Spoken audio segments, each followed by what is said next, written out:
So hello everyone, for today's video pag-uusapan natin yung bagong investment scam. So ano nga ba yun at paano natin malalaman na scam ang investment? So ito guys, ngayon is pag-uusapan natin ang RGA. Ang RGA ay isang investment platform na nagsasabing may contract ng 5 to 10 years.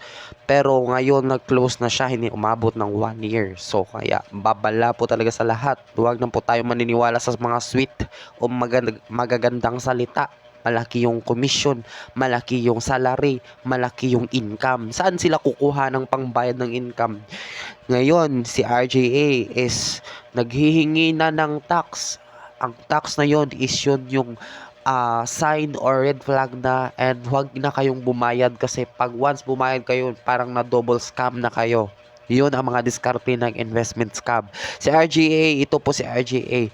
Ito po ay isang investment, and ang ibabayad nyo po dyan, magpa-member or sa job nila is parang tasking scam ito eh. Magbabayad ka ng 1,650.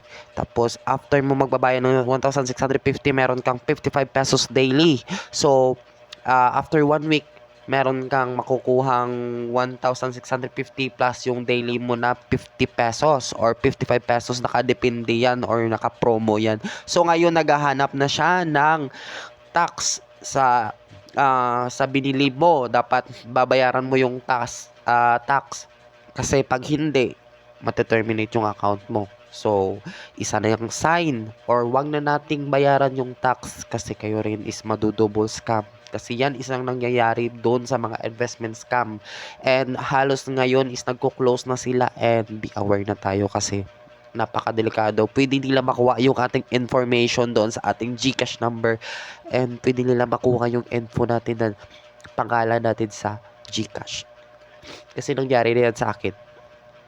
So wag na nating pilitin guys, or wag na nating iisipin na makaka-withdraw pa tayo dito kasi nanghihingi na siya ng tax, and wala pong hinihingi si Philippines na tax dyan sa mga investment kasi hindi yan registered dun sa mismong sa Security Exchange and Commission. Hindi po yan siya registered doon. Kapag registered po doon, nakakabayad na po yan sa tax. So kung hindi pa, it means propaganda lang po yan para mauto ulit kayo at bumayad kayo dyan.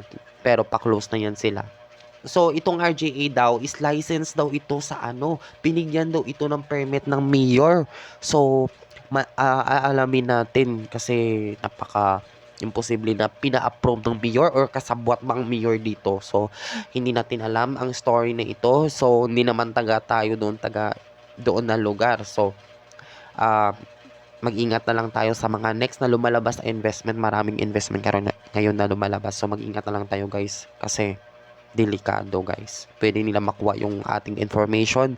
Merong pyramiding scam, tasking scam, meron pa yung yung mga scam na yan, mga online job, mga ganun. Wala pong ganun, wala pong easy money, wala pong pag-invest mo is malalaki yung makukuha mo. Wala yan sila. Saan nila kukunin yung pangbayad sa atin? It means yan scam.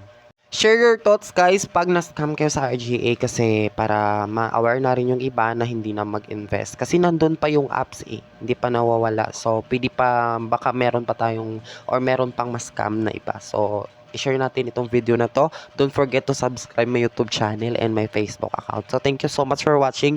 Pag-uusapan natin next na video yung mga ibang mga scam na mga application. So, warning na po ito.